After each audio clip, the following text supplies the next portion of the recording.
The dragon hatchling wouldn't stop. Following the human janitor, its mother had already chosen him. Before we dive into this story, drop a quick hi in the comments and tell me where you're watching from. It really helps support the channel. Ethan Cole had spent the last 3 years cleaning alien spacecraft, scrubbing floors that had seen more star systems than he could count, and emptying waste receptacles for beings whose biology he still didn't fully understand. The Galactic Conservation Institute's orbital station above Drayon's Prime wasn't glamorous work, but it paid enough to send credits back to his family on Earth. He never expected that pushing a mop through the Dragon Nursery would change everything. The nursery wing was restricted to most personnel, but janitorial staff had clearance to clean during designated hours. Ethan arrived at 500 station time just as the automated systems dimmed the heat lamps to simulate Dragon's Prime's dawn cycle. The massive chamber stretched 3 levels high with reinforced viewing platforms and climate controlled hatching pods arranged in careful rows. The draconian dragons were the pride of the Institute, an endangered species rescued from the brink of extinction after their home world suffered catastrophic volcanic eruptions 2 centuries ago. Ethan had cleaned this wing dozens of times, always careful to avoid disturbing the precious eggs or the few hatchlings that emerged each season. The adult dragons were kept in separate enclosures, massive creatures with scales that shimmered like molten metal and wings that could blot out suns. Conservation teams treated them with reverent care, documenting every behavior, every mating ritual, every hatching. For Ethan, they were just another exotic species in a galaxy full of them, beautiful but distant. He started his routine in the observation corridor, mopping the floors where scientists tracked mud and spilled nutrition supplements. The work was mindless, rhythmic, giving him time to think about his younger sister's upcoming graduation or whether he'd saved enough credits for his mother's medical treatments. He was halfway through the second corridor when he heard a sound that didn't belong in the quiet morning routine. A cracking noise echoed from the primary hatching chamber. Ethan paused, mop in hand. Hatchings were scheduled events, carefully monitored with full scientific teams present. The log had shown no eggs. Approaching emergence date, he shouldn't investigate. His job was to clean and leave, but curiosity pulled him toward the chamber entrance. Through the transparent aluminum viewing panel, he saw movement in Pod 7.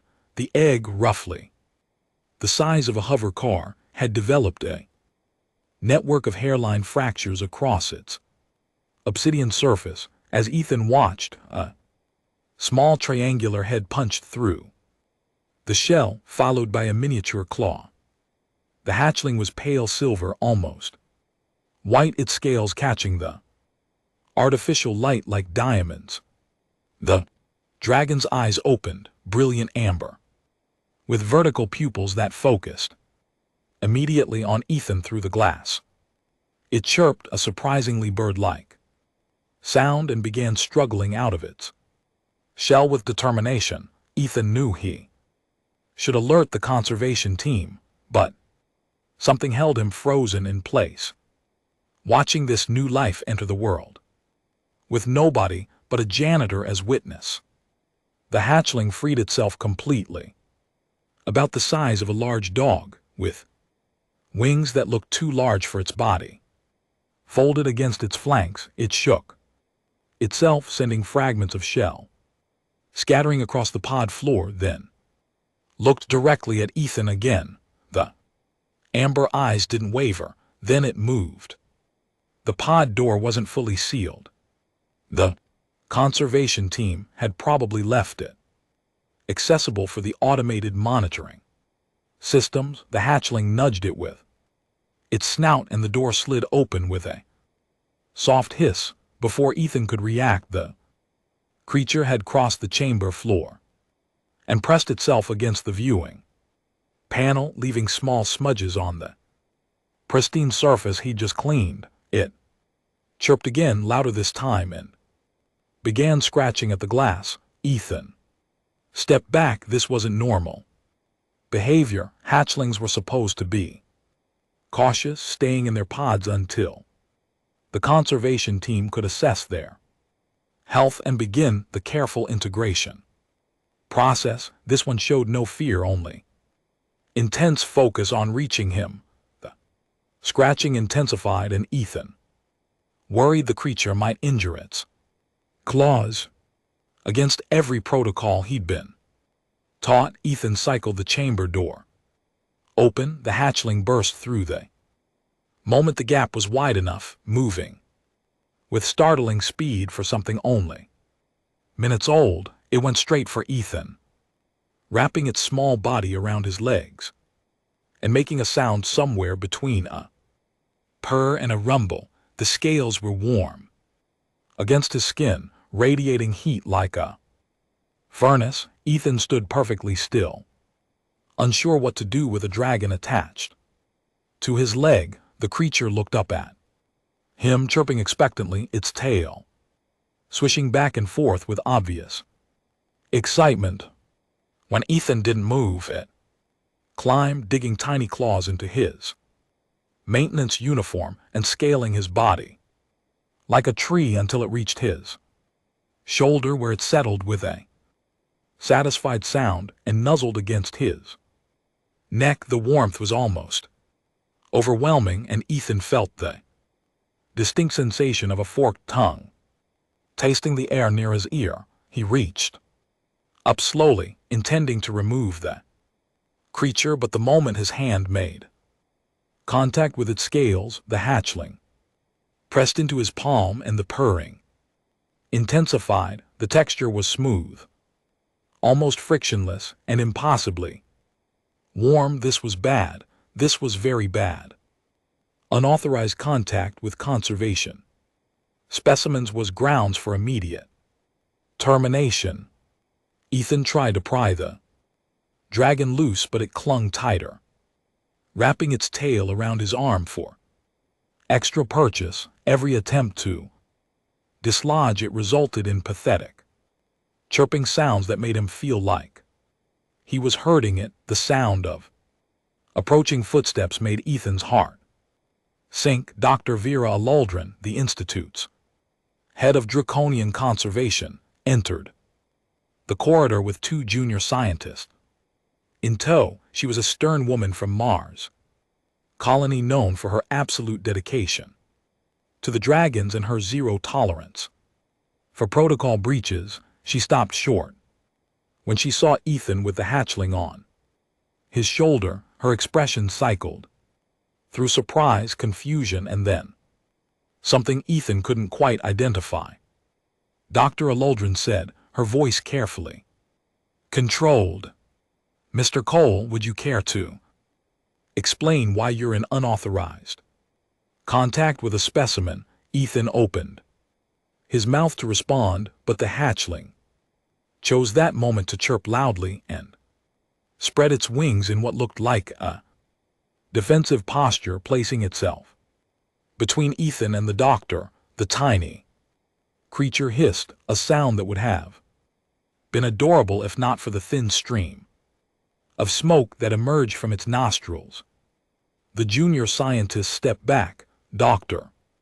Aldrin's eyes widened. She said, her tone shifting to something almost odd.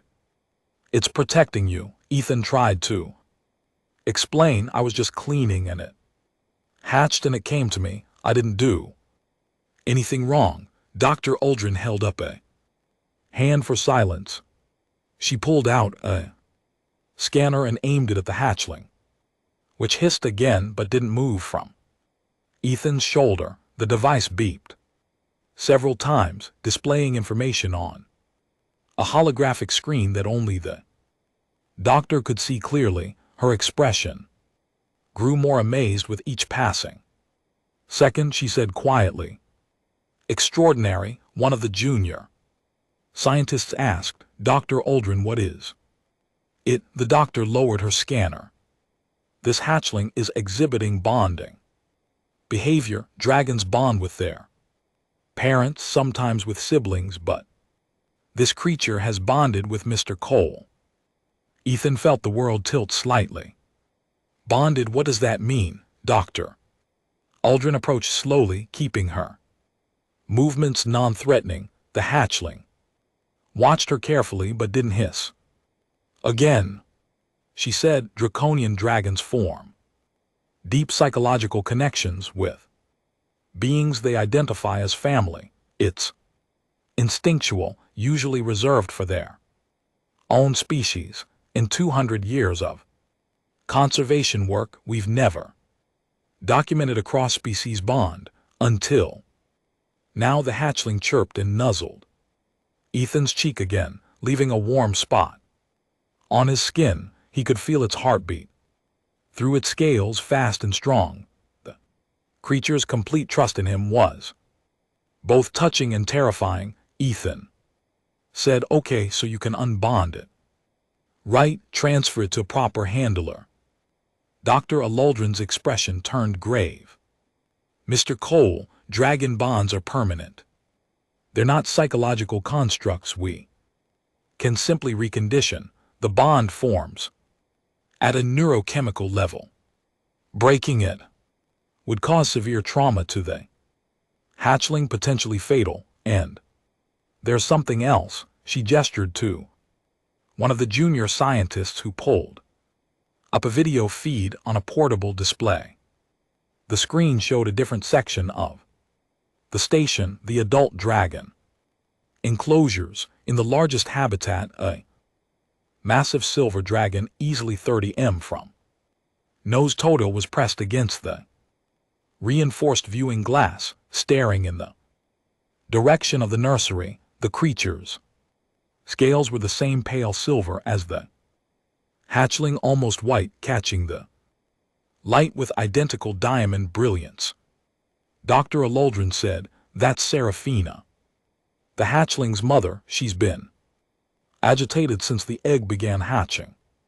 Our monitoring systems show her stress levels are dangerously elevated." Ethan looked at the magnificent creature on the screen, even through the video feed. Her presence was intimidating. Ancient intelligence burned in her eyes as she searched for something beyond the glass. For her child, Ethan realized. For the hatchling currently using him as a perch, he said, "You need to take the hatchling to her. She's worried." Dr. Aldrin shook her head. "We tried. The moment we approached the pod, Serafina became violent. She won't let anyone near, but her agitation started decreasing about 5 minutes ago, right around the time the hatchling reached you, Mr. Cole. I don't think you understand. Serafina chose you." The words didn't make sense. "Dragons can't choose humans. We're different species." One of the junior scientists, a young woman with cybernetic eye enhancements, spoke up. "Dragons have limited precognitive abilities. It's not well understood, but they can sense intentions, sometimes see probability threads. The mothers are especially gifted. We think they can perceive which beings will keep their offspring safe." Ethan felt the weight of the hatchling on his shoulder, both literal and metaphorical. The creature had fallen into a light doze, radiating contentment and warmth. A mother dragon had somehow looked across space and circumstance and decided that a janitor from Earth was worthy of protecting her child. The absurdity of it almost made him laugh. He said, "This is insane. I clean floors.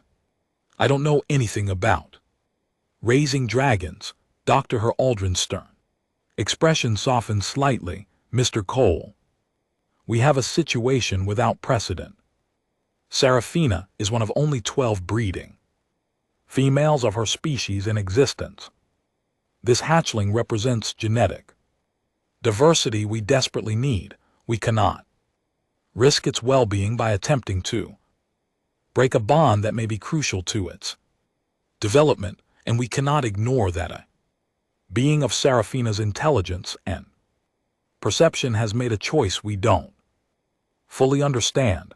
The implications began settling on Ethan like lead weights, his simple life, his simple job, his plans to return to Earth after earning enough credits. All of it was evaporating in the face of a tiny dragon that had decided he was family. He asked, what happens now? Dr. Aloldrin considered for a moment, then said, we consult with Seraphina, and you're coming with us. The walk to the adult enclosures felt surreal. The hatchling had woken when they started moving, but instead of seeming frightened, it observed everything with bright curiosity, occasionally chirping at interesting equipment or personnel they passed. Station workers stopped to stare, their expressions ranging from amazement to concern. News traveled fast on a closed orbital station. The adult enclosures occupied an entire section of the station, massive habitats designed to simulate Draken's Prime's varied environments. Seraphina's domain was the largest, a combination of rocky terrain, artificial lava flows, and climate-controlled thermal zones. Through the reinforced observation windows, Ethan could see the true scale of an adult draconian dragon. She was magnificent and terrifying in equal measure. Her silver-white scales seemed to shift in the light, creating patterns that hurt to look at directly. Wings capable of atmospheric flight were folded against her massive frame, each one marked with iridescent patterns that resembled star fields. Her claws could tear through starship hulls, and her eyes held the weight of centuries. Those eyes locked onto Ethan the moment he entered the observation deck. The hatchling chirped loudly and launched itself from Ethan's shoulder, hovering on unsteady wings as it flew toward the glass, separating them from Seraphina. The adult dragon moved forward, pressing her enormous head against the barrier, and made a sound that resonated in Ethan's chest, a theaterman call that spoke of relief and recognition. Mother and child couldn't touch through the transparent aluminum, but they communicated in ways Ethan didn't understand. The hatchling chirped and clicked, performing a small aerial dance, while Seraphina responded with gentle rumbles and precise movements of her massive head. It was beautiful to witness. Then Seraphina's gaze shifted back to Ethan. The intelligence in those eyes was unmistakable. This was no simple animal operating on instinct. Seraphina was studying him, measuring him, judging whether the choice she'd made was correct. Ethan felt exposed under that scrutiny, as if every secret, every failure, every fear was laid bare before ancient wisdom. He didn't look away. Something told him that would be a mistake. Dr. Aldrin stood beside him, her voice quiet. She's evaluating you. Dragons communicate partially through what we call resonance, emotional states, intentions, fundamental character. She's reading you at a level most beings can't perceive. Ethan asked, what happens if I don't measure up? The doctor didn't answer immediately. On the other side of the glass, Seraphina made a decision. She lowered her massive head in what could only be described as a bow, a gesture of respect and Acceptance. The hatchling squealed with joy and returned to Ethan, landing on his shoulder with enough force to make him stagger. Dr. Aldrin released a breath she'd been holding. You passed. Over the next week, Ethan's life transformed completely. His janitorial duties were suspended, replaced with intensive education on dragon care, biology and behavior. The Institute's entire conservation team became his teachers, sharing decades of accumulated knowledge in compressed sessions that left his head spinning. The hatchling, which Ethan named Spark after its tendency to produce small flames when excited, never left his side. It slept, curled on his chest, ate from his hands, and followed him everywhere with devoted attention. The bond between them grew stronger daily, to the point where Ethan could sense the dragon's emotional states and sometimes even vague impressions of its desires. Spark was growing rapidly. Within days it had doubled in size, requiring Ethan to reinforce his quarters to accommodate dragon the size of a large wolf. Creature's personality emerged as well, playful and curious, but with a protective streak that manifested whenever Ethan seemed threatened. Maintenance worker who approached too aggressively found himself facing a hissing dragon with smoking nostrils and learned quickly to give Ethan space. Daily visits to Serafina became routine. The adult dragon would spend hours communicating with her offspring through the glass, teaching it things Ethan couldn't comprehend.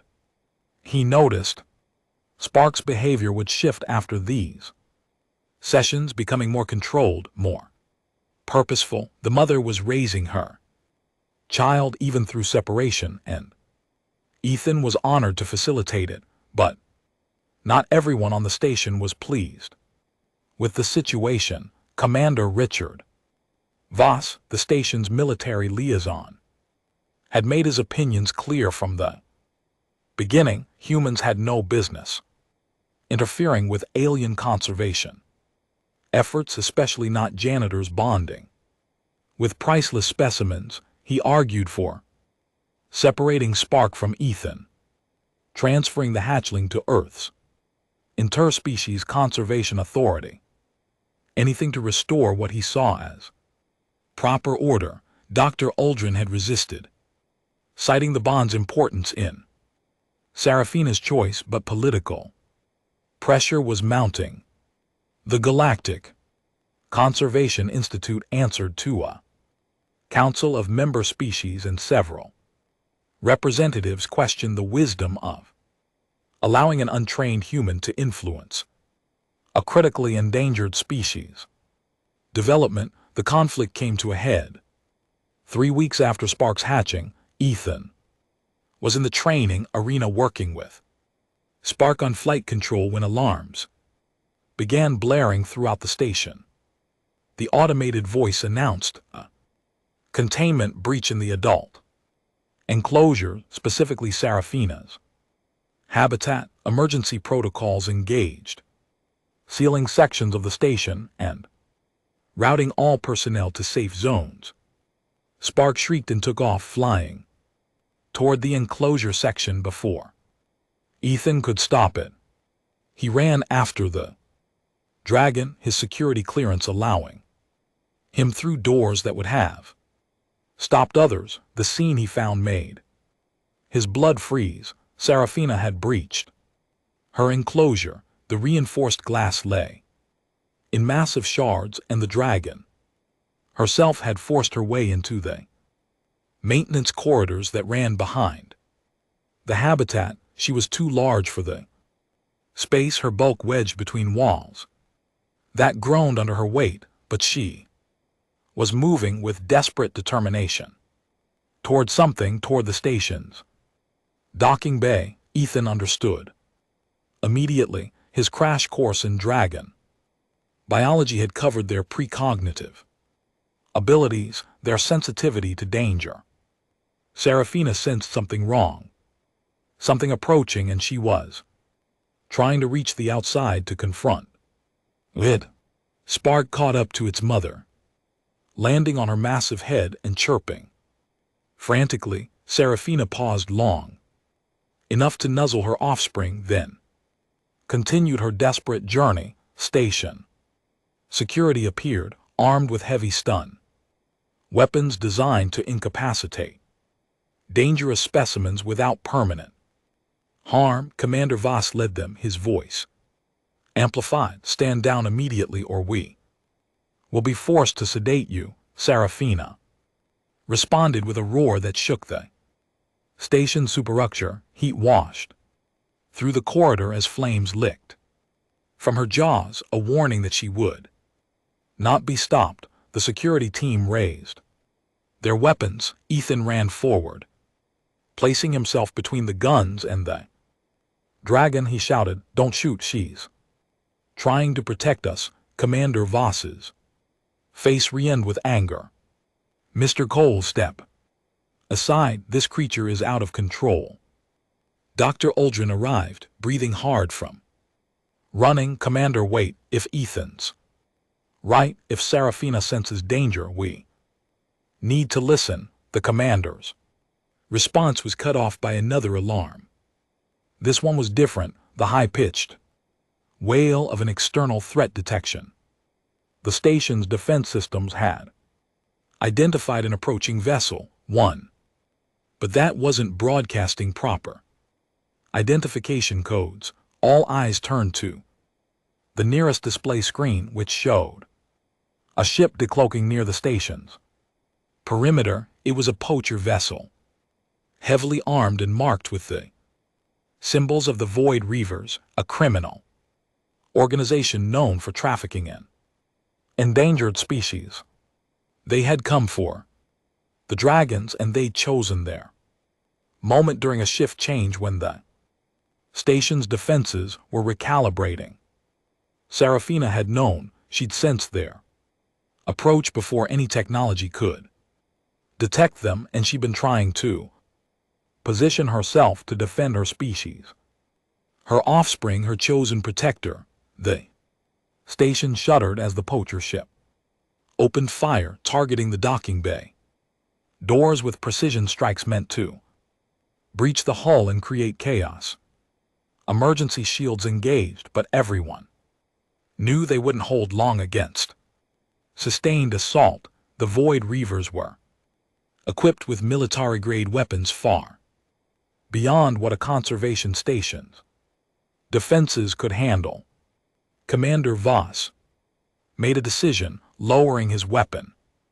All security personnel to defensive positions, protect the specimens, and prepare for boarding actions. He looked at Serafina, then at Ethan, and something in his expression changed. He said, "If that dragon can help, let it."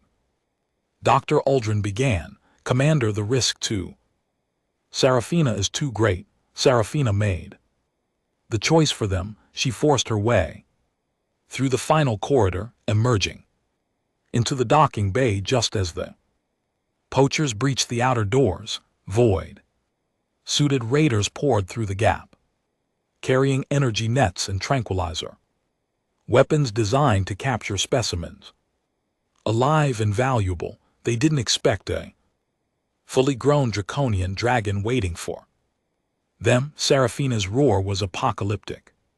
She unleashed flames that turned the docking bay into an inferno, melting poacher equipment and sending raiders scrambling for cover. Her tail swept through their ranks like a battering ram, and her claws shredded their armor as if it were paper. She was a force of nature contained in scales and fury, and the poachers discovered too late that they brought inadequate tools for this particular hunt. Spark launched from its mother's head, targeting raiders that tried to flank Serafina. The hatchling might have been small, but it was fast and clever, using its size advantage to dart through the chaos and disable.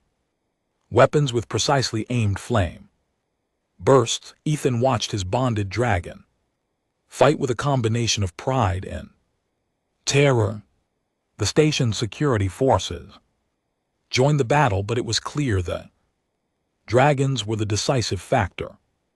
Serafina held the central bay, preventing the raiders from accessing the corridors that led to the other specimens. Every attempt to advance met with crushing force or incinerating fire. The poachers had expected an easy target, a conservation station with minimal defenses and priceless cargo. They hadn't accounted for a mother protecting her family. The poacher ship attempted to provide support fire, but the station's defense platforms had come online, engaging it in a firefight that filled the space around the orbital with energy blasts and missile trails. The battle was turning against the void. Reavers and their commander made the call to retreat. The raiders, still capable of moving, fled back to their ship, abandoning equipment and wounded. In their haste, the poacher vessel disengaged, its hull scorched and smoking, and jumped to faster than light speed before the station's platforms could deliver a killing blow. The docking bay fell silent except for the crackling of cooling metal and the heavy breathing of exhausted defenders. Serafina stood amid the wreckage, her silver scales blackened in places, but her eyes still burning with protective fury. Spark returned to her, chirping with concern, and the mother dragon gently checked her offspring for injuries with careful movements of her massive head. Finding none, she turned her attention to Ethan. He approached slowly, aware that he was facing a being that had just demonstrated the capacity for devastating violence. But when Serafina lowered her head to his level, all he saw was gratitude and recognition. He reached out, placing his hand on her scaled snout, and felt the same warmth he experienced with Spark, magnified 100 times. In that moment, Ethan understood the bond didn't run only between him and Spark. Serafina had claimed him as well as part of her family, worthy of her protection and her trust. The mother dragon had chosen him not just as her offspring's companion, but as someone who would stand with them when danger came. She'd seen something in a janitor from Earth that even he hadn't known was there. Commander Voss approached, his earlier hostility replaced with something resembling respect. He said, "Mr. Cole, I owe you an apology." And her, he gestured to Serafina, who watched him with ancient eyes that seemed to weigh his sincerity. The dragon made a low sound, not quite acceptance, but no longer threatening, and carefully made her way back toward her enclosure. The maintenance crews would have their work cut out for them, repairing the damage, but she moved with purpose, trusting that the humans around her would do what needed to be done. Spark settled on Ethan's shoulder, exhausted from the battle, but radiating contentment. The hatchling had fought alongside its mother, protected its bonded human, and proven itself despite its young age. Ethan could feel pride flowing through their connection, not his own, but Spark's satisfaction at having done well. Dr. Uldrin joined them, her clothes disheveled but her expression triumphant. She said, "I need to file approximately 700 incident reports, but I wanted to say something first. What happened today was extraordinary. You've changed everything we thought we knew about dragon social structures and bonding capacity. Academic papers alone will take years to process." Ethan managed a tired smile. "I just didn't want anyone to get hurt, including her." The doctor's expression Softened, that's exactly why she chose you, Mr. Cole. Dragons don't bond based on strength or knowledge, they bond based on character, on the fundamental nature of a being's spirit. Serafina saw someone who would put others first, who would stand in defense of the vulnerable even at personal cost. She saw what you were, not what you appeared to be. The words settled over Ethan as he looked around the damaged docking bay. His life had been simple once, defined by routine and humble work. Now he stood at the center of something larger, bonded to an endangered species, recognized by an ancient intelligence, forever changed by a hatchling that wouldn't stop following him. Over the following months, the station adapted to its new reality. Ethan's role evolved from janitor to something the Institute created specifically for him, bonded guardian. He worked closely with Dr. Aldrin and her team, learning advanced dragon care while maintaining his unique relationship with Spark and Serafina. The hatchling grew rapidly, soon requiring larger accommodations and more complex training. The bond between them deepened in ways that surprised everyone. Ethan discovered he could sense Spark's location anywhere on the station, feel echoes of the dragon's emotions, and sometimes even share vague impressions of what Spark perceived. The dragon in turn became increasingly attuned to Ethan's needs, learning to interpret human expressions and responding to verbal commands with remarkable intelligence. Serafina's presence remained a constant in their lives.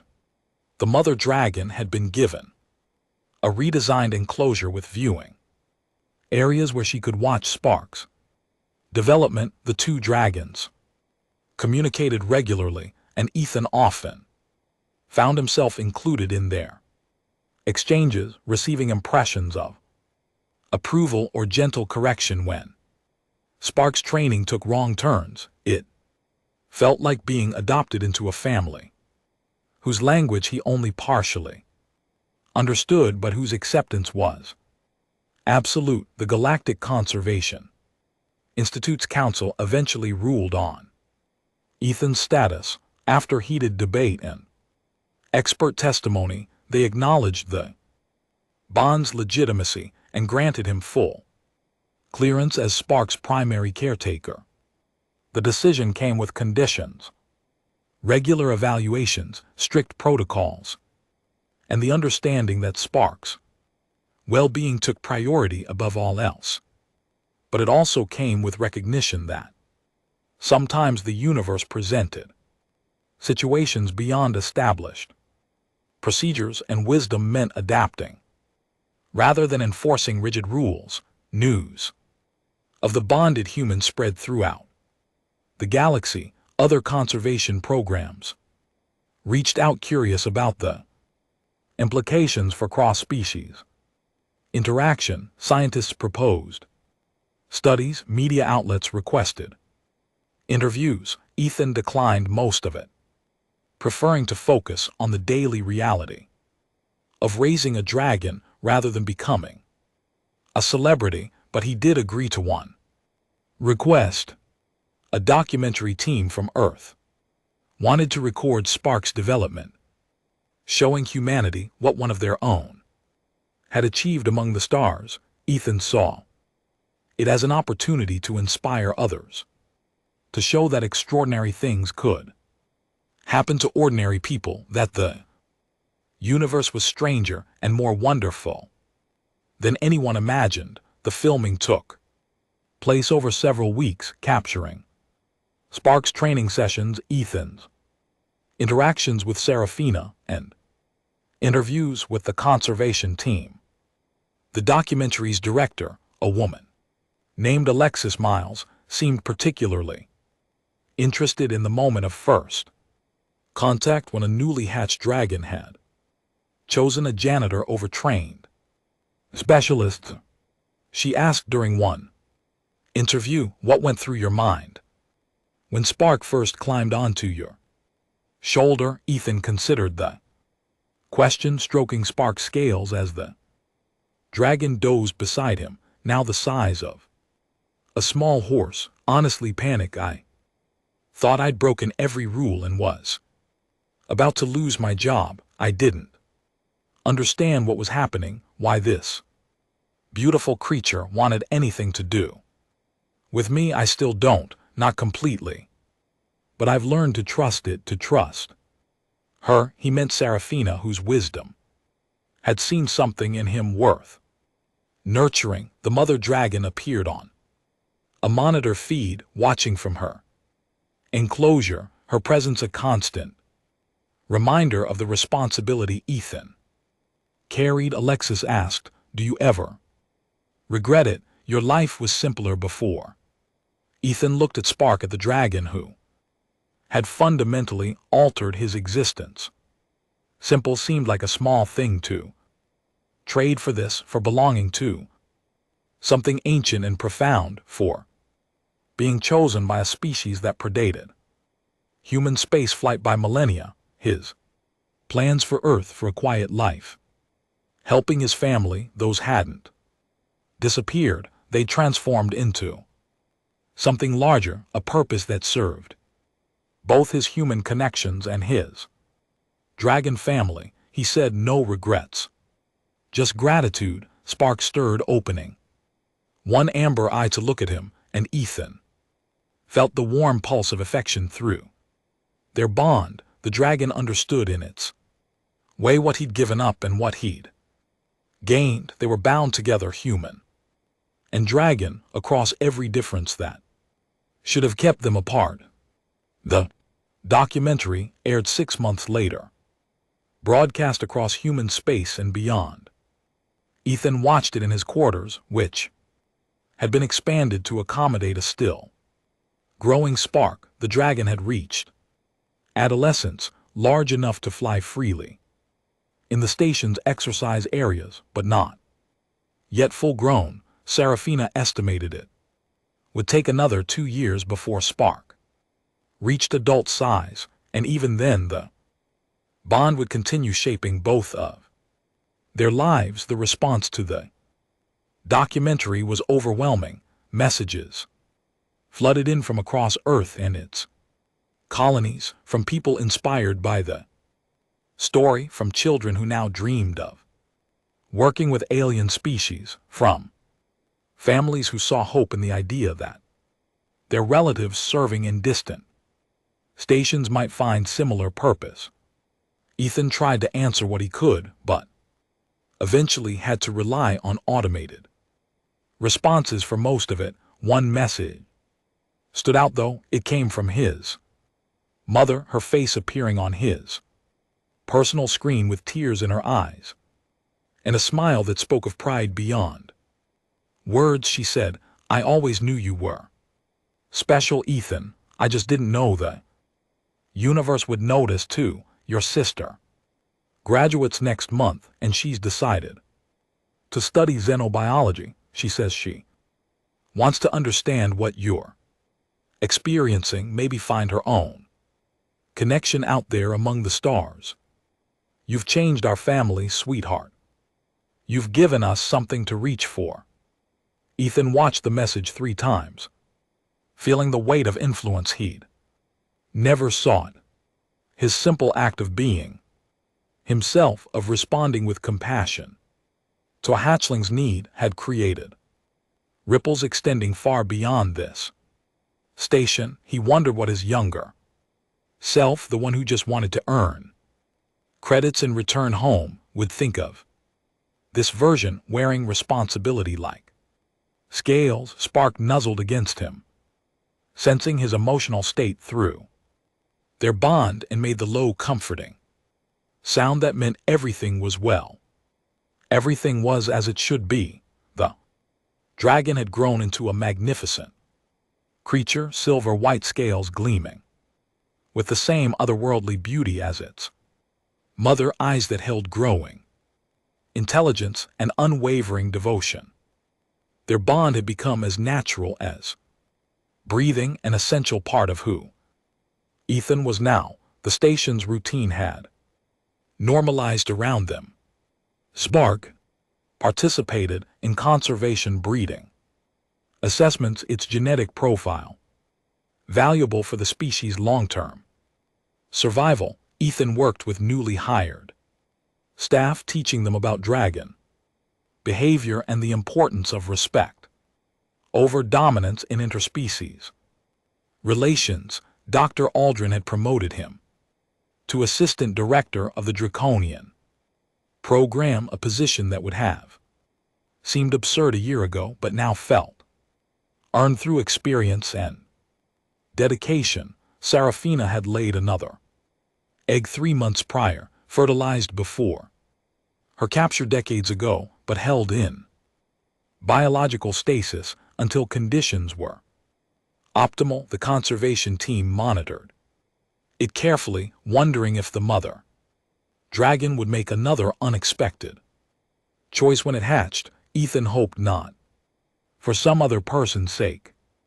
Being chosen was transformative, but also demanding in ways that never fully became comfortable, but he'd be there to help if it happened, to guide whoever found themselves suddenly bonded to a dragon, suddenly responsible for nurturing an endangered species offspring. He understood now that Serafina's choice hadn't just been about him and Spark, it had been about creating a bridge, demonstrating that the gaps between species could be crossed with trust and respect, that family could form in unexpected ways. Year and a half after Spark's hatching, the Galactic Conservation Institute held a ceremony honoring the station's defenders from the poacher attack. Commander Voss received a commendation for his tactical leadership. Dr. Aldrin was recognized for her decades of dedication to dragon conservation, and Ethan, along with Spark and Serafina, received the Council's highest civilian honor for their role in protecting the specimens and repelling the void reavers. The ceremony took place in the station's main amphitheater with representatives from dozens of species in attendance. Spark, now large enough to be impressive but still young enough to be manageable, stood beside Ethan on the stage. Serafina watched from a specially prepared enclosure that allowed her to be present without the security risks of a loose adult dragon. In a crowded space, the council speaker, a being from a crystalline species whose name Ethan still couldn't pronounce correctly, addressed the assembly. We honor today those who demonstrated that protection of life transcends species, that courage manifests in unexpected forms, and that the bonds between beings can redefine what we believe possible. The human Ethan Cole and the dragon Spark and Serafina have shown us that our categories and expectations sometimes limit our understanding of the universe's true nature. Ethan accepted the medal they placed around his neck, a heavy piece of crafted metal from a dozen worlds, representing the Council's unity and appreciation. Spark received a specially designed version that hung from a collar around the dragon's neck, much to its obvious pleasure, and Serafina, watching from her enclosure, received recognition that was projected into her space, a holographic display of the Council's gratitude that the ancient dragon observed with what Ethan had learned to recognize as satisfaction. After the ceremony, as delegates mingled and offered congratulations, a young Terran woman approached Ethan. She wore the uniform of Earth's interspecies conservation authority, and her name tag identified her as Haley Barrett, Jr. Xenobiologist. She looked nervous, clutching a data pad like a lifeline. She said, "Mr. Cole, I wanted to thank you. I saw your documentary and it changed my career path. I was studying theoretical xenobiology, all analysis, and no field work, but watching you with Spark made me realize I needed to be out here actually working with the species I studied. I requested assignment to this station and they accepted me last month." Ethan smiled. "Welcome aboard, Dr. Uldrin.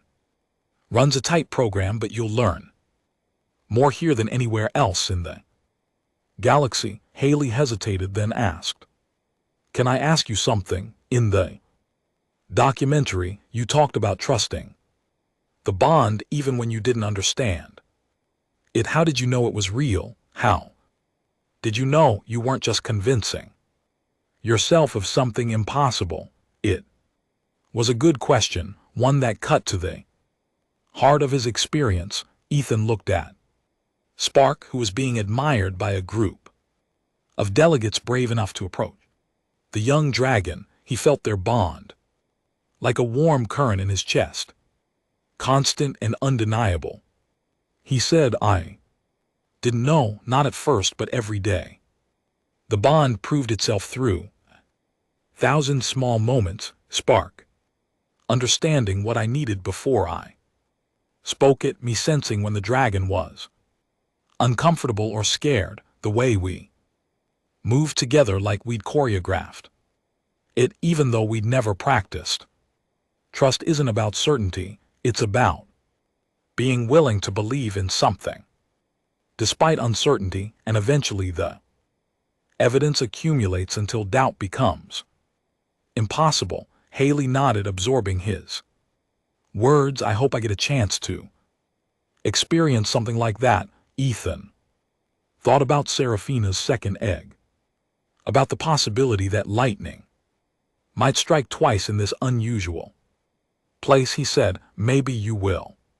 The universe has a way of surprising us when we're open to it." The young scientist thanked him and moved on, and Ethan watched her go, seeing himself in her eager nervousness. He'd been that uncertain person once before a hatchling decided he was worth following, before a mother dragon chose him as worthy of trust. Spark returned to his side, having tired of delegate attention, and pressed against his leg with familiar affection. The dragon had grown so much, but some behaviors remained constant. From its first minutes of life, the need for contact, for reassurance, for connection. Ethan rested his hand on Spark's head, feeling the warmth and strength there, feeling the pulse of their bond like a second heartbeat. 2 years after Spark's hatching, Seraphina's second egg began showing signs of emergence. The conservation team prepared carefully, having learned from the first unexpected bonding. They didn't try to control the situation, instead allowing the process to unfold naturally while maintaining careful observation. Ethan was present, as was Spark, now nearly adult-sized and magnificent in the full glory of its matured scales. The younger dragon had expressed interest in the egg for weeks, recognizing it as a sibling, and Seraphina had permitted the attention with patient supervision. When the egg began cracking, the entire station seemed to hold its breath. The hatchling that emerged was gold bronze, smaller than Spark had been, with eyes like molten copper. It stumbled from its shell, chirping with the same vulnerability that all newborn creatures possessed, and looked around the chamber with confused curiosity. Then it saw the assembled observers and made its choice. The hatchling walked straight to Haley Barrett, the young xenobiologist who'd requested station assignment after watching Ethan's documentary. It climbed her legs with determination, settled her shoulder, and chirped with obvious satisfaction. The young woman stood frozen, tears streaming down her face as a dragon claimed her as family. Serafina watched from her enclosure, her ancient eyes containing what Ethan swore was amusement. The mother dragon had done it again, had looked into a human heart and found it worthy. Haley met Ethan's gaze across the chamber, terror and joy wearing in her expression, and he nodded with understanding and encouragement. Welcome to the family, he thought, knowing the bond had just transformed another life forever. Dr. Aldrin approached him as the conservation team began processing this second unprecedented bonding. She said quietly, she's creating a legacy. Serafina is building bridges between species through her offspring, choosing humans she believes will protect and honor her children. I think she sees something in humanity that we don't see in ourselves. Ethan watched Spark move to Haley's side, the older dragon, already taking on a protective role toward its sibling and the newly bonded human. He thought about what Serafina might perceive, what quality in humans called to an ancient species maternal instinct. Perhaps it was adaptability or emotional capacity, or simply the willingness to love something utterly different from themselves. He said, whatever she sees, I hope we prove worthy of it. The doctor smiled. You already have, Mr. Cole. Every day you prove it. 3 years after that first unexpected hatching, Ethan stood in the observation deck overlooking the expanded dragon enclosures. The conservation program had grown, supported by increased funding and galactic interest in the cross-species bonding phenomenon. For more dragons had hatched, 3 choosing human guardians, and 1 bonding with a member of the crystalline species that made up the Council's leadership. Spark soared through the flight chamber, fully adult, now and breathtaking in motion. The dragon had become a teacher of sorts, working with younger hatchlings and demonstrating behaviors that helped them integrate into the conservation program. Their bond had matured as well, requiring less constant contact but remaining deeply present in Ethan's awareness. He could be anywhere on the station and know exactly where Spark was. How the dragon felt, what occupied its magnificent mind. Serafina had laid 2 more eggs, both still developing in carefully monitored stasis. The mother dragon had become matriarch of the entire program, her wisdom and unexpected choices guiding the conservation effort in directions no one had anticipated. She'd created a new model for endangered species protection, one built on partnership rather than mere preservation. Ethan's family had visited twice, his mother and sister, making the long journey from Earth to see what his life had become. His sister had been accepted into the Institute's training program, working toward her own role in xenobiology. His mother had stood before Serafina's enclosure and wept, overwhelmed by the reality of what her son had achieved, what he'd become. Not a janitor anymore, though Ethan sometimes missed the simplicity of those early days. Now he was director of the Bonded Guardian program, training others who found themselves chosen by dragons, writing protocols that balanced dragon needs with human safety, and serving as the primary example of how successfully these impossible bonds could thrive.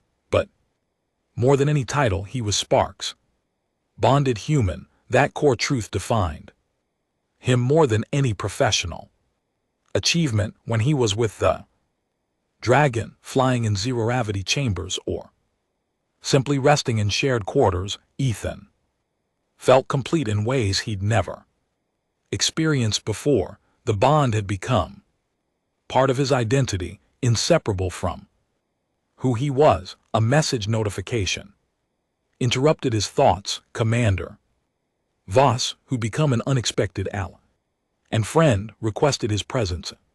The command center. Ethan sent acknowledgement and headed that way, feeling Spark's attention shift toward him across the station.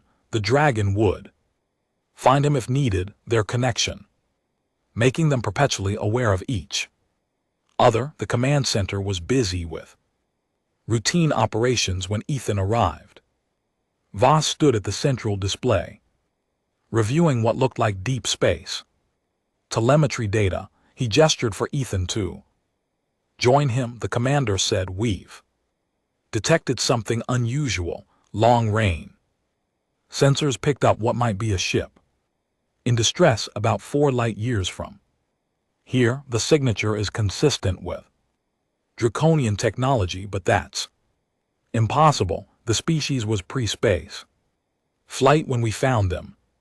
Ethan studied the data, his years of dragon education making him more familiar with their home world's history than most humans. He said, "Pre-space flight when we found them 200 years ago, but their civilization is ancient. Who knows what they achieved before the volcanic catastrophes?" Voss nodded slowly. "That's what Dr. Aldrin said. She wants to mount a rescue mission, but it's politically complicated. The region where we detected the signature is claimed by 3 different species, none of whom are particularly friendly with the Galactic Conservation Institute." Ethan understood the implications immediately. A potential discovery of lost draconian technology or survivors could reshape everything they knew about the species. It could also provide crucial genetic diversity for the conservation effort, but reaching it would require navigating dangerous political waters and possibly hostile territory. He asked, "What does Serafina think?" The question would have seemed absurd years ago, consulting a dragon on strategic decisions, but Serafina had proven her wisdom and perception repeatedly. Her insights, filtered through the conservation team's interpretations, had prevented disasters and guided successes. Voss pulled up another display showing Serafina in her enclosure. The mother dragon was agitated, moving restlessly and making sounds that the translation algorithm struggled to process. She'd been this way since the signal was detected. Her precognitive abilities, possibly sensing something about the situation. Dr. Aldrin's voice came through the communication system. "She knows it's important. I think she wants us to investigate, but she's also sensing danger. The impressions we're getting are contradictory." Ethan made a decision that would have seemed impossible for a former janitor. "I'll talk to her, Spark, and I will see if we can clarify what she's perceiving." 20 minutes later, Ethan stood in Serafina's enclosure. The first time he'd been in the same space with the adult dragon without barriers since the poacher attack. Spark accompanied him, the younger dragon serving as both translator and comfort. Serafina regarded them with eyes that held galaxies, and Ethan felt the weight of her attention like a physical force.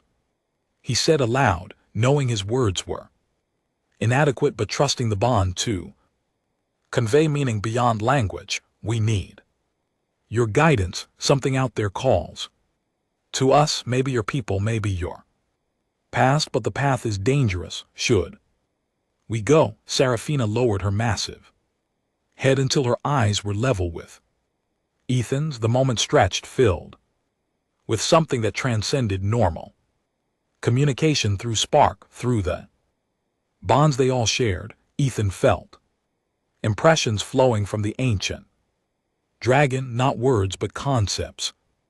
Emotions, certainties, danger, yes, but also necessity, something waiting that mattered more than safety, a missing piece of a puzzle that had tormented Serafina for 2 centuries. The signal wasn't just a distress beacon. It was a call home, an echo of what her species had lost, and she needed humans to answer it because her people couldn't. Ethan understood, though explaining it to others would be nearly impossible. He said, we'll find what's waiting there and bring it back safely. Serafina's rumble shook the enclosure. But it was approval, not threat. She touched her snout to Ethan's chest. Gently, a gesture of trust and gratitude, then did the same to Spark. The younger dragon chirped with determination, already committed to whatever mission was unfolding. As Ethan left the enclosure, he knew his life had shifted again, from janitor to guardian. To what?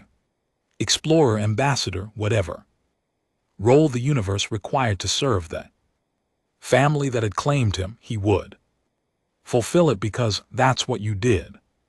For family, dragon or human, you answered when they needed you, regardless of danger or impossibility. The mission launched 2 weeks later.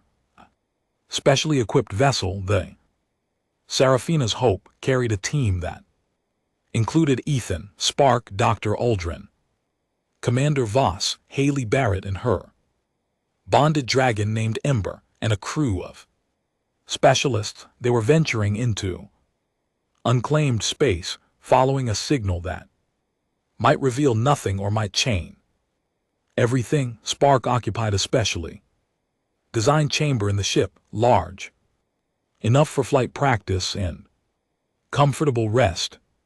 The dragon had never been in space beyond the station's orbit, and Ethan worried about how the journey would affect their bond, but Spark seemed excited, pressing against the viewing ports and watching stars slide past with fascinated attention.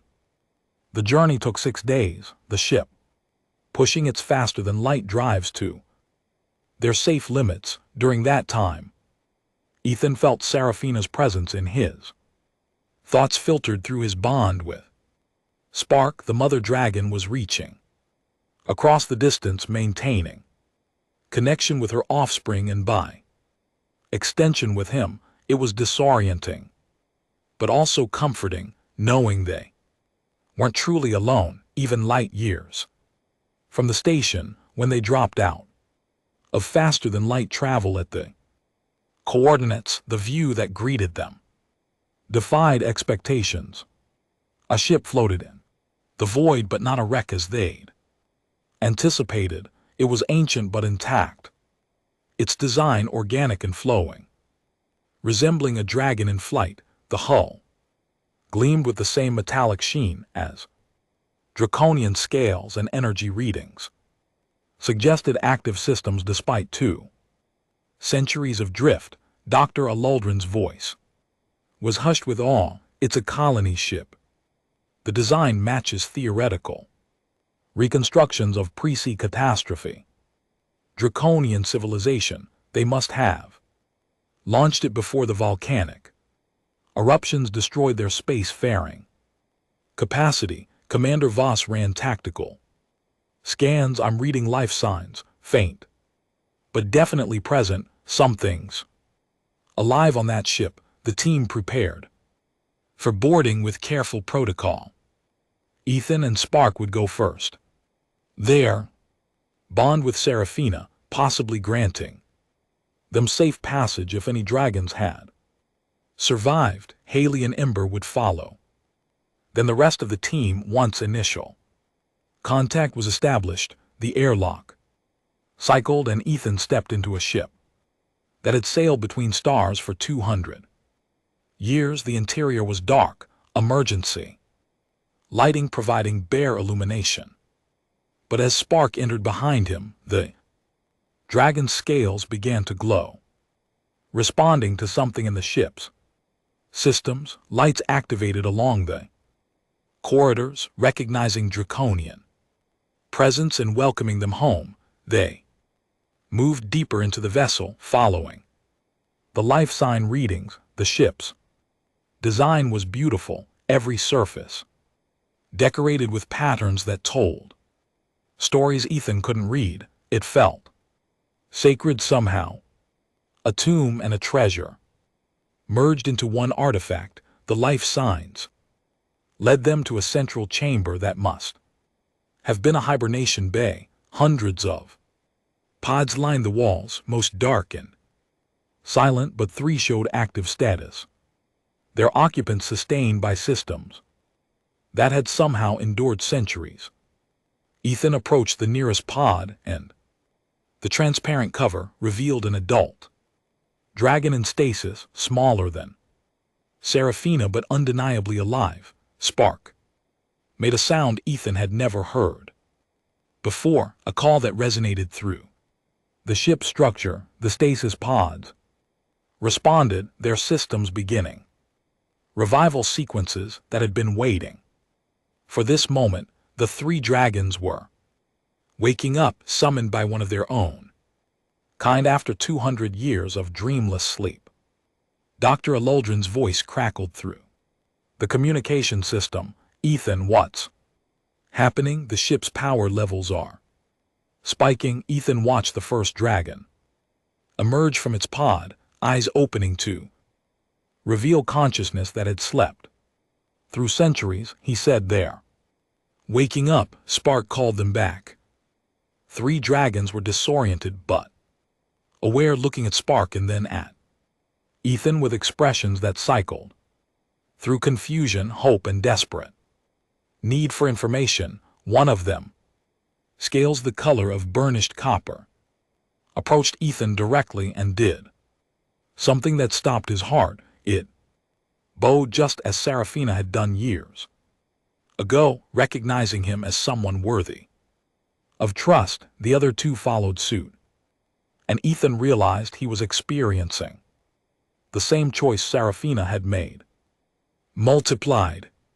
These ancient dragons, survivors of their species near extinction, were claiming him as family, just as Spark had done. Through his bond, Ethan felt Seraphina's presence surge. She knew across light years. She sensed what was happening and filled him with encouragement and approval. Her choice had been validated, her trust in humans confirmed by her people's own recognition. The bonds between their species were real, meant to be, acknowledged by dragons who'd never met humans before. Ethan bowed back, accepting responsibility he barely comprehended. He said, his voice rough with emotion, "Welcome home. We've been waiting for you." The return journey was slower, accommodating the 3 adult dragons who'd never experienced human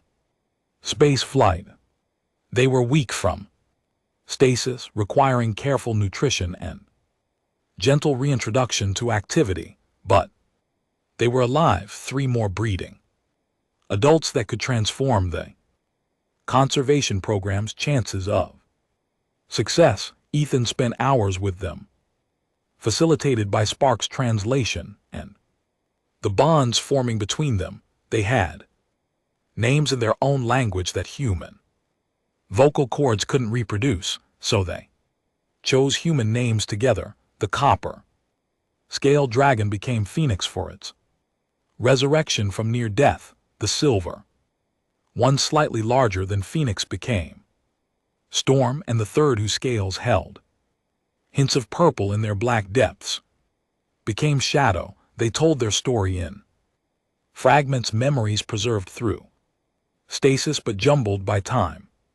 Their colony ship had launched just before the catastrophes, carrying the last hope of draconian space-faring civilization. The plan had been to find a new world, establish a colony, then return to save others, but something had damaged their navigation systems, leaving them adrift, and the crew had entered stasis. Hoping to be found, 200 years they'd waited, their ship systems degrading, but never quite failing, and then Spark's call had reached them, young dragon voice echoing through the void, summoning them back to consciousness and hope. Phoenix, who seemed to be the leader, communicated a question through Spark that Ethan felt as much as heard. Why had humans cared enough to search for them? Why risk this journey for strangers? Ethan thought about how to answer, how to explain bonds that transcended species and logic. He said, because Serafina chose to trust us, because her offspring claimed us as family, because once you're connected to someone, their people become your people. You're not strangers, you're family. We hadn't met yet. The three dragons made sounds that Spark translated as understanding mixed with amazement. They'd left a world where their species was alone, superior, unchallenged. They'd awakened to find themselves part of something larger, connected to beings who looked nothing like them but offered belonging. Nonetheless, when the Serafina's Hope docked at the conservation station 3 weeks after departing, a crowd had gathered to witness the return. News of the discovery had spread throughout the galaxy, and representatives from dozens of species wanted to observe this moment of resurrection for an endangered civilization. But the real reunion happened in the expanded dragon enclosure where Serafina waited for the three survivors. Ethan released Phoenix, Storm, and Shadow into the space and watched as ancient dragons who'd never met recognized each other as kin. Serafina's call resonated through the station, a sound of such joy and relief that even beings without bonds could feel it. The four adult dragons came together, touching snouts and wings, communicating in ways that made the air shimmer with their combined presence. Spark joined them, the young dragon welcomed into their circle, and Ethan felt through their bond what it meant to his dragon to be part of this moment. Dr. Aldrin stood beside him, tears streaming down her face. She said, "We did it. We actually did it. Species has a real chance now. Genetic diversity we thought lost forever." Ethan nodded, watching his family, both born and chosen, celebrate reunion. Across time and space, he thought about the journey that had brought him here. From a janitor pushing a mop to man standing at the center of an interpass miracle. It was absurd and perfect, and more than he'd ever imagined possible. The three rescued dragons had already begun forming bonds with humans, their time with Ethan on the journey, creating foundations for deeper connections. Phoenix gravitated toward Dr. Aldrin, recognizing in her the same dedication Serafina had valued. Storm connected with Commander Voss, drawn to his protective nature and strategic mind. Shadow, the quietest of the three, had chosen a young maintenance engineer named Lucas Barrett, who'd been working on expanding the dragon enclosures and showed patient care in every action. The conservation program transformed overnight, with 7 adult dragons, including Serafina, and multiple bonded guardians. They could begin true population recovery. The rescued colony ship was being studied, its technology offering insights into draconian history and capabilities, and the bonds between humans and dragons were becoming accepted across the galaxy, recognized as genuine partnerships rather than anomalies. 5 years after Sparks hatching, Ethan stood in a very different place than where he'd begun. The Galactic Conservation Institute had promoted him to Director of Inter-Species Bonding Programs, overseeing initiatives that extended beyond dragons to other species, showing capacity for cross-species connections. His work was referenced in academic papers taught in xenobiology courses and used as a model for conservation efforts throughout known space, but titles and recognition mattered less than what he felt through his bond with Spark. Every moment of every day, the dragon was fully mature, now magnificent and powerful, capable of atmospheric flight and demonstration of abilities that still amazed observers. They worked together, teaching new guardians, showing how bonds could flourish with respect and dedication. Seraphina had laid 4 more eggs, each one carefully monitored as it developed. The mother dragon had continued her pattern of choosing human guardians, her trust in the species apparently unlimited. Phoenix, Storm, and Shadow had produced eggs as well, their genetic material precious beyond measure. The conservation station had expanded to 3 times its original size, becoming a hub for interspecies relations and endangered species protection. Ships arrived daily, bringing scientists, diplomats, and beings curious about the bonds forming there. And through it all, the dragons remained the heart of everything, ancient and wise, trusting and powerful. Ethan's mother had passed away peacefully 2 years prior, her final words expressing pride in what her son had become. His sister now worked as a senior researcher on the station, bonded to one of Phoenix's offspring. The family he'd wanted to support from a distance had become part of the greater family he'd found among the stars.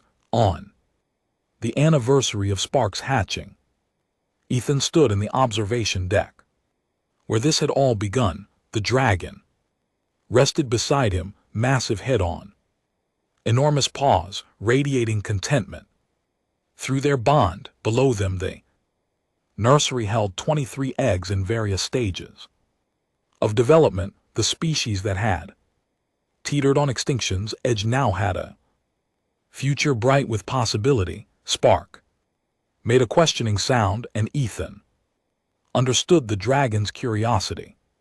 What did he think about standing here, remembering the day a hatchling wouldn't stop following a janitor? Ethan said aloud, knowing Spark would feel the truth beneath his words. I think about how wrong I was about my life. I thought I knew what I wanted, a simple existence, helping my family from a distance. I didn't know that sometimes the universe chooses you for something greater, and if you're smart, if you're brave enough, you let yourself be chosen. The dragon rumbled agreement, pressing closer to him. Through their bond, Ethan felt what Spark had felt that first day, the absolute certainty that this human was meant to be family. No doubt, no hesitation, just knowledge that transcended logic or explanation. Hatchling had known, and the hatchling had been right. Movement below caught Ethan's attention. One of the eggs was showing signs of hatching, hairline fractures spreading across its surface. He activated his communication device, alerting the conservation team, but didn't move from his position. Spark's attention focused on the egg as well. The dragon's parental instincts engaging, the egg split and a small head emerged, this one jade green with eyes like emeralds. The hatchling struggled free, looked around the nursery with typical newborn confusion, and then did something that made Ethan's heart skip. It looked directly at the observation deck at him and Spark and chirped with recognition. Ethan laughed. the sound echoing in the observation area. Of course, another one choosing him, drawn by bonds that extended through Spark to include him in ways he still didn't fully understand. He said to his dragon, "I think we're about to get busier." Spark made a sound that Ethan had learned to interpret as dragon laughter, and together they headed down to the nursery. There was a hatchling waiting, a new family member to welcome, and a bond to nurture. It was everything Ethan had never known he wanted, and everything he'd never give up. The jade green hatchling, who Ethan would later name Jade because sometimes simplicity was best, climbed onto his other shoulder when he entered the nursery. It balanced their opposite where Spark had once rested and made the same contented sounds. Two dragons now bonded in trusting, both absolutely certain that this human was exactly where they belonged. Dr. Aldrin arrived, saw the situation, and just smiled. She'd long since stopped being surprised by these developments. She said, "Congratulations, Director Cole. You've been chosen again." Ethan felt the weight of two dragons on his shoulders. One memory and one present reality, both precious beyond measure. He thought about the janitor he'd been, the man who just wanted to push a mop and send credits home. That person seemed like someone from another lifetime, someone who'd existed before a hatchling decided to follow him and change everything. He said, "I wouldn't have it any other way," and that was the end of the story. If you listened all the way to here, don't forget to leave feedback about what you thought of the story in the comments, whether positive or negative. Your feedback helps us improve. Also, leave your like and subscribe to the channel for more stories like this one. And I'll leave here on the screen another video that I'm sure you'll like. Big hug and see you in the next.